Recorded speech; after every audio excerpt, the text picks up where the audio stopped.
They did, Monique. Now, every single day, officers find cars and vans parked in grocery store parking lots, hotels, and parking lots here like this strip mall. Most of the time with people passed out inside. So once they revive those people, they have to do a search of the vehicle. The problem is they encounter items that they're not familiar with, and they may stick their hand inside a bag and not know what they're touching.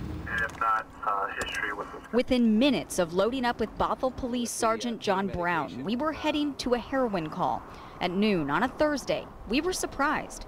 Sergeant Brown said we shouldn't be. I had one guy in a back seat who he passed out, and he was actually laying on top of the needle. Recently, I did CPR on a gal. I was going through the car, and there must have been 200 needles in this car. So when I opened the door and then I started to lean down, it was literally, you know, within inches of my face. All separate incidents, all extremely dangerous to officers. I believe we've had somewhere in that 4 to 6 officers that have had needle exposures where they're actually been pricked. Bothell police say it's so risky. There are some vehicles, like this van, they just can't search. Right. I mean, there comes a point. It's like we're not going to go into the car. We're not going to send a dog into the car, where it's just too dangerous.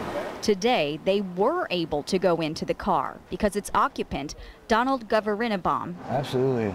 Heroin's a horrible drug. told them exactly what was inside. We'll find what we call a kit. Sergeant Brown says usually addicts are not this forthcoming. They'll tell you, oh no, there's no needles in the car, and you're looking right at the needles. It's up to the officers if they feel safe picking it up.